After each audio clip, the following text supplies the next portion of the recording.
1995 पुर्तगाल के एक छोटे से गरीब परिवार में एक बच्चे का जन्म होता है। यह बच्चा अपने 4 भाई बहनों में सबसे छोटा था। पिता शराब की लत में डूबे हुए थे और माँ दूसरों के घरों में बर्तन साफ करके परिवार का पालन पोषण करती थी। घर के हालात इतने खराब हो चुके थे कि उसकी माँ ने उस बच्चे को जन्म देने से पहले ही अपना अबॉर्शन करवाने का फैसला किया था, लेकिन पैसे नहीं होने और डॉक्टर के मना कर देने की वजह से उन्हें हॉस्पिटल से दुखी मन के साथ घर लौटना पड़ा था। उसके बाद भी उसकी माँ हार नहीं मानती है। वे डिसाइड करती है कि वे हर रोज एक साउथ बियर पीकर घंटों तक मलेरिया की गलियों में तब तक दौड़ती रहेगी जब तक कि उसका बच्चा अपने आप गिर नहीं जाएगा। उसके बार बार कोशिश करने के बाद भी उसकी हर एक कोशिश नाकाम रहती है और आखिरकार उसे समझ आ जाता है कि इस बच्चे की किस्मत में कुछ और लिखा है। और दोस्तों, शायद नियति को भी कुछ और ही मंजूर था, क्योंकि जिस बच्चे को जन्म से पहले मिटाने की लाख कोशिशें की गई थी, वह बच्चा आखिरकार इस दुनिया में आ ही जाता है। और फिर वही लड़का आगे चलकर करोड़ों दिलों की धड़कन, लाखों लोगों के लिए उम्मीद की किरण और पूरी दुनिया के लिए एक इंस्पिरेशन की वजह बनता है। ये कहानी किसी और की नहीं बल्कि the greatest of all time, A legend, the Cristiano Ronaldo की है। इस पूरी कहानी की शुरुआत होती है 1960 के दशक के आखिरी सालों में। क्रिस्टियानो के पिता होजे वेरियो को जबरदस्ती मिलिट्री सर्विस के तहत साउथ अफ्रीका के अंगोला शहर भेज दिया जाता है। एक ऐसी जगह है जहां लोग पोर्चुगल से आजादी के लिए लड़ाई लड़ रहे थे। वहां के हालात इतने बदतर थे कि सोल्जर्स को ऐसे ही मरने के लिए छोड़ दिया गया। उनके खाने पीने के कोई इंतजाम नहीं थे। मलेरिया जैसी बीमारियां सोल्जर्स को निगल रही थी। 18 महीनों तक मौत से लड़ते हुए रोनाल्डो के पिता आखिरकार अपने देश लौटने में कामयाब हो पाते हैं, लेकिन तब तक पोर्चुगल की हालात बहुत खराब हो चुकी थी। देश का इकोनॉमी पूरी तरह से डाउन हो चुका था और उनके पास ना कोई नौकरी बची थी और ना ही कोई गवर्नमेंट सपोर्ट। ऐसे हालातों के बीच होजे मलेरिया की सड़कों पर गुमसुम भटकते रहते थे, जिससे उन्हें धीरे धीरे ड्रिंकिंग की लत लग गई और जल्दी वे पूरी तरह से एल्कोहलिक एडिक्ट बन गए। आने वाले 10 सालों में उन्होंने अपनी पत्नी डोल्रेस सेंट अवेरियो के साथ 3 बच्चों को जन्म दिया और एक छोटी सी गार्डनर की जॉब करने लगे। लेकिन तकदीर ने फिर से खेल खेला। डोल्रोस चौथी बार प्रेग्नेंट हो जाती है। 2 वक्त के खाने के लिए भी स्ट्रगल कर रहे परिवार के लिए ये एक दुख भरी खबर थी। डोल्रोस नहीं चाहती थी कि उसके इस बच्चे की हालात बाकी 3 बच्चों की तरह हो, इसलिए उसने अपने परिवार के हित के लिए अपना अबॉर्शन करवाने का फैसला किया। लेकिन आर्थिक तंगी और डॉक्टर के मना करने के बाद वे डिसाइड करती हैं कि वे हर रोज एक साउथ बियर पीकर तब तक दौड़ लगाती रहेगी जब तक कि वे अपने इस बच्चे को दुनिया में आने से रोक नहीं लेती। लेकिन एक के बाद एक कोशिशें नाकाम होने के बाद फाइनली उसने भी ये स्वीकार कर लिया कि शायद भगवान ने इस बच्चे को बचाया है, क्योंकि इसके लिए कोई बड़ी किस्मत लिखी गई है। और फिर इस तरह से 5 फरवरी 1985 को सुबह 10:20 पर मलेरिया के सैन पेड्रो शहर में एक बच्चा जन्म लेता है,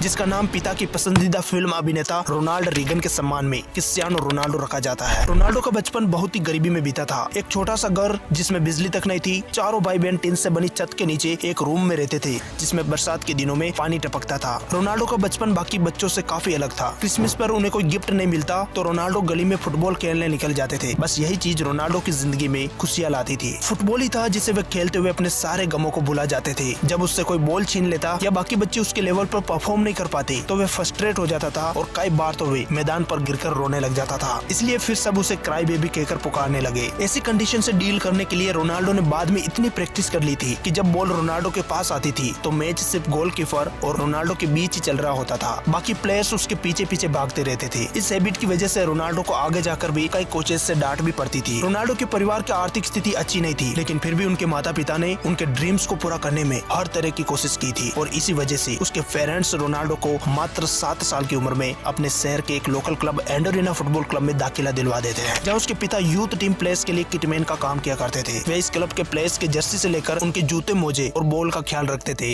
जिसकी वजह से बाकी प्लेयर्स रोनाल्डो का मजाक उड़ाते थे और उन्हें बुली करते थे। रोनाल्डो ने इन सब का असर अपने गेम पर नहीं पड़ने दिया, बल्कि इस तरह की सिचुएशंस ने उन्हें और ज्यादा मेहनत करने और अपने फैमिली की कंडीशन को सुधारने के लिए बहुत ज्यादा मोटिवेट किया था। इसके लिए वो फुटबॉल खेलने के साथ साथ अपनी सिस्टर के साथ अपने शहर की स्ट्रीट क्लीनिंग के लिए जाया करते थे, जिससे कि वे अपनी फैमिली को फाइनेंशियली सपोर्ट कर सके और वह फुल टाइम फुटबॉल खेल सके। अपने टैलेंट, जुनून और मेहनत के दम पर रोनाल्डो ने अपने शहर में अपनी पहचान बनाने में ज्यादा समय नहीं लगाया। 1992 से 1995 तक रोनाल्डो ने एंडोरिना क्लब के लिए खेला। इसी समय रोनाल्डो के चर्चे दूर दूर तक होने लगे। उसी दौरान शहर में एक खबर फैली कि एक बच्चा है जो उम्र में छोटा है लेकिन अपने हुनर से पूरे शहर में चर्चा में है। ये बात नेशनल के कोच फर्नांडो सासा तक पहुँचती है। ये वही इंसान है जिसने आगे चलकर रोनाल्डो का नाम कई बड़े बड़े क्लबों तक तक पहुंचाया और जिन्हें रोनाल्डो अपना गॉडफादर भी मानते थे। उन्होंने रोनाल्डो को नेशनल क्लब में ज्वाइन होने का न्योता दिया था। मदिरा का सबसे बड़ा क्लब मारितोमा भी रोनाल्डो को लेना चाहता था, लेकिन रोनाल्डो ने नेशनल को चुना। इसके बदले में उन्हें सिर्फ 2 सेट जर्सी और 20 फुटबॉल्स दिए गए। इस तरह से रोनाल्डो सिर्फ 10 साल की उम्र में नेशनल क्लब का हिस्सा बन गए। यहाँ रोनाल्डो 10 से 12 घंटे फुटबॉल खेला करते थे। यहीं रहते हुए रोनाल्डो के जीवन में एक मोड़ आया जो उसकी जिंदगी को एक और ऊंचाई की तरफ ले जाने वाला था। फर्नांडो सासा ने रोनाल्डो का नाम एक स्पोर्टिंग लिस्बन के मुख्य स्काउट ऑरेलियो परेरा तक पहुंचाया, जो पोर्चुगल के बड़े खिलाड़ियों जैसे फिगो, नानी और कोरास्मा को ढूंढ चुके थे। परेरा ने मदिरा में 3 दिन का ट्रायल अरेंज करवाया और यहीं से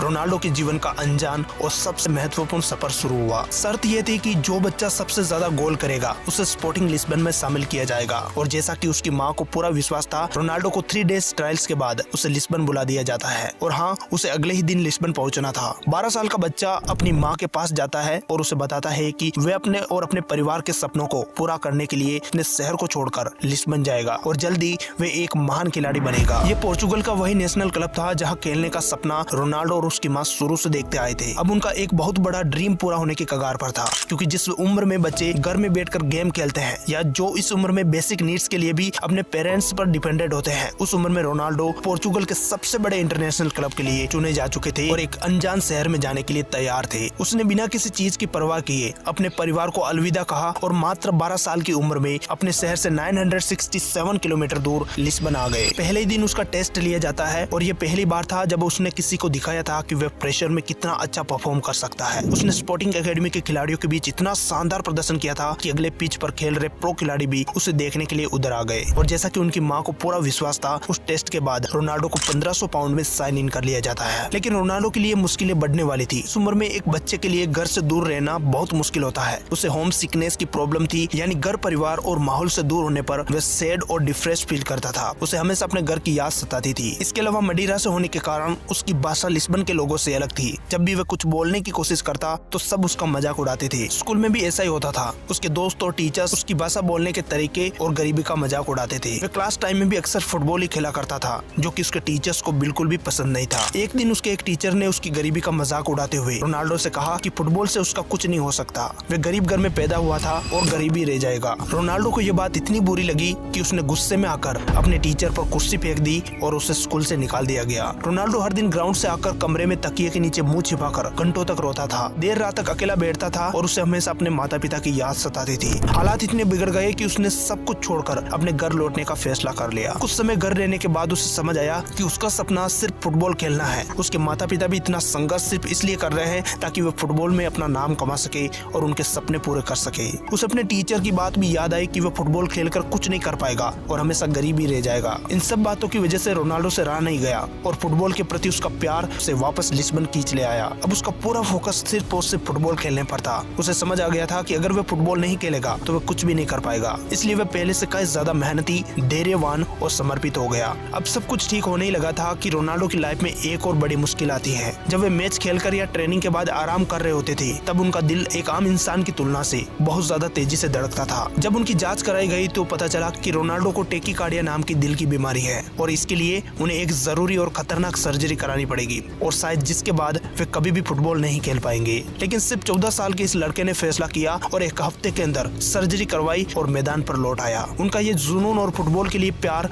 उनके कोच और सीनियर खिलाड़ियों के बीच उनकी रेस्पेक्ट बढ़ा गया। रोनाल्डो ने खूब मेहनत की और अपने खेल में बदलाव भी किए। स्पोर्टिंग लिस्बन के सीनियर टीम में चुने जाने से उन्हें जो कमियां रोक रही थी, उन सभी पर उन्होंने बहुत मेहनत की थी। लेकिन फिर भी रोनाल्डो को अक्सर यह कहकर नजरअंदाज कर दिया जाता कि वे अभी भी एक टीम प्लेयर नहीं है। वे शारीरिक रूप से बहुत कमजोर है और वे टीम के खिलाड़ी की तरह नहीं खेलते हैं। एक कोच ने तो उन्हें धमकी तक दी कि अगर अगले 1 साल तक उनमें सुधार नहीं देखा जाता है तो उन्हें कभी भी पुर्तगाल की नेशनल टीम में खेलने का मौका नहीं मिलेगा। लेकिन वही एक और कोच और रोनाल्डो के नए एजेंट मेंडेस, जिसके मैनचेस्टर यूनाइटेड और कई देसी क्लबों के साथ अच्छे संबंध थे, उसने रोनाल्डो को यह विश्वास दिलाया कि वे अगले 1 साल के अंदर रोनाल्डो को न सिर्फ पोर्चुगल टीम में बल्कि कई बड़े क्लबों में खेलने के लिए अवसर दिलाएगा और एक अच्छी रकम भी। रोनाल्डो ने खूब मेहनत की, खुद को उस लेवल तक इम्प्रूव किया कि वह स्पोर्टिंग लिस्बन की सीनियर टीम में मात्र 16 साल की उम्र में ही अपनी जगह बना लेता है, क्योंकि लिस्बन के पास विगो और करेस्मा जैसे 2 युवा प्लेयर के साथ रोनाल्डो को खिलाने के अलावा कोई और विकल्प बचता ही नहीं है। इसके अलावा रोनाल्डो पहले से काफी बेहतर हो चुके थे। वहीं मेंडेस ने रोनाल्डो और उन दोनों प्लेयर्स का नाम एक इंग्लिश क्लब तक पहुंचाया और उन्हें स्पोर्टिंग लिस्बन में आकर फ्रेंडली मैच खेलने के लिए इन्वाइट किया और यहीं से शुरुआत होती है उसके ग्रेटेस्ट बनने की जर्नी। अब दुनिया एक नए वह रोनाल्डो को देखने वाली थी जो क्राई बेबी से एक महान खिलाड़ी बनने जा रहा था। और इस सफर में जिस इंसान और क्लब का सबसे ज्यादा योगदान रहा था, जिसने उसकी पर्सनैलिटी को पूरी तरह से बदलने में मदद की थी, अब उसकी जिंदगी में उसकी एंट्री होने वाली थी।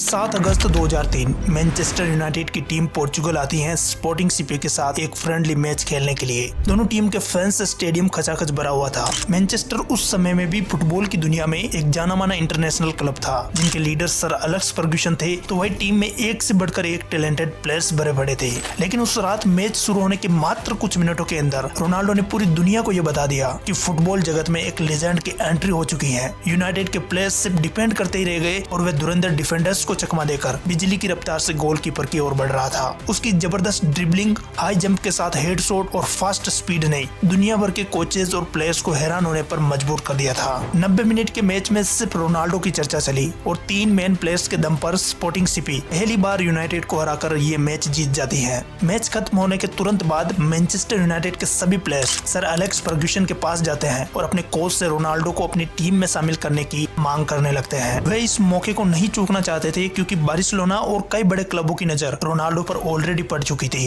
यूनाइटेड के एक सीनियर प्लेयर रियो फर्डिनांड कहते हैं, हमने बॉस से कहा, बॉस अगर आपने उसे अभी नहीं साइन किया तो दुनिया का सबसे बड़ा मिस हो जाएगा।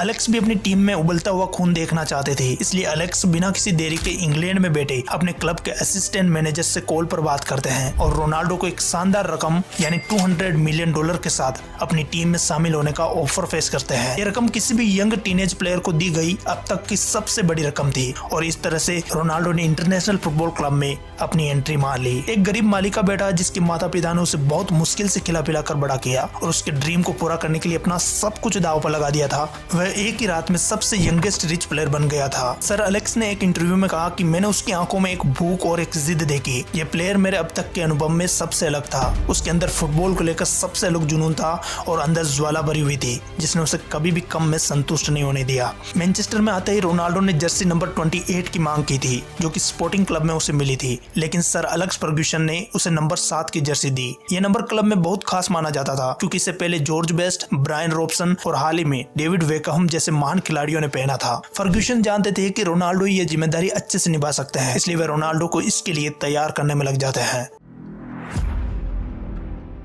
मैनचेस्टर यूनाइटेड के असिस्टेंट मैनेजर क्यों